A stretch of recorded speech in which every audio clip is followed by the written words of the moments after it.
I have enough wire on here. Adding one more panel, tracing paper and glue process. I've already got one panel here. This is another panel right here. You can see where the seam is, where they overlap. There's another panel here, the seam overlaps. When the tracing paper ends at the wire, it wraps under the wire. When the tracing paper ends next to another bit of tracing paper, one sits on top of the other. So this wraps around underneath. And we keep going like this. So we need a couple of things here. Some glue, neutral pH glue. Elmer's is also fine. Scissors, tracing paper. I've already cut the piece that I need for the next panel. A damp rag to keep my hands clean.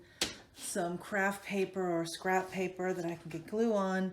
And then something to weigh down this head.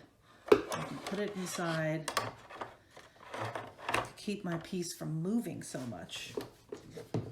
There we go. So I've pre-measured this. It fits pretty well. It's a little larger than it needs to be, but I can cut it. I need to flip it over, glue the underside. And I just pour the glue directly on my tracing paper. Go from there.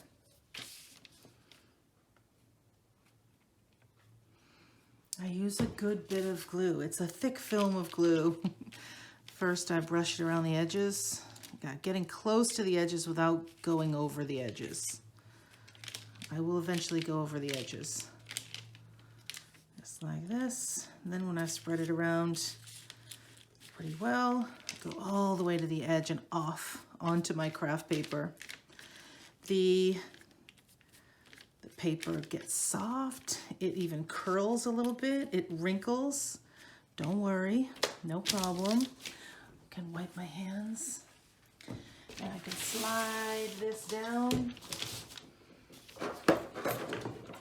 Grab my form and stabilize it. There we go. There we go.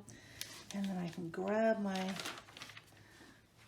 piece of gluey, sticky tracing paper. Lay it down. Just sort of get it in place.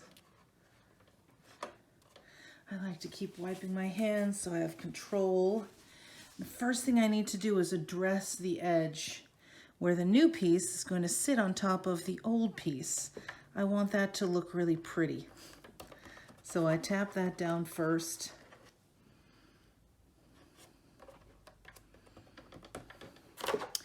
Even a damp finger, if I just dampen my finger a little bit, that also helps me get it down. Or sometimes I'll just use a damp rag to just lay this down nicely. And then I start to tug on it, try and smooth it out a little bit. Over here, I can cut this edge. It's too long, so that I just have a little 1/4 inch edge that I can roll under. Just roll it under like that. And over here, keep wiping my hands. I slice where this wire gets in my way.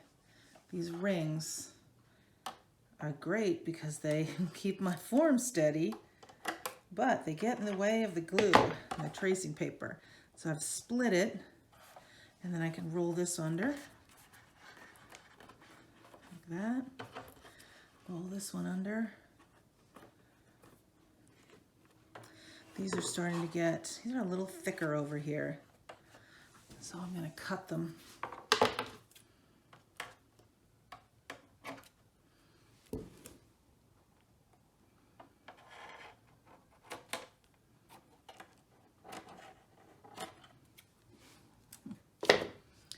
Roll it under, just like that. Keep going here. I don't pull it too tightly. It's sort of soft and baggy. It's not hard and tight like the rest of it. Not yet. The glue needs to dry. And when the glue dries and the water evaporates, this paper will shrink.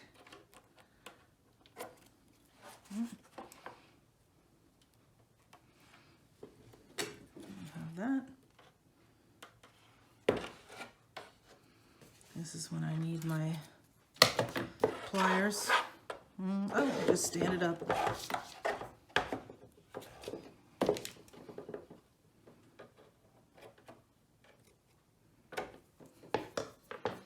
Just like this. Roll it. This one just needs a little release right there. I could tuck that under too. Gotta sneak my fingers in wherever I can. There we go. And then I just look to make sure that there aren't any big creases anywhere. Looks pretty good. This little buckled look will be gone by the time it's dry. It's wrapped around the edges, around all of the edges. And just keep the workspace clean, and then clean those scissors before the glue dries.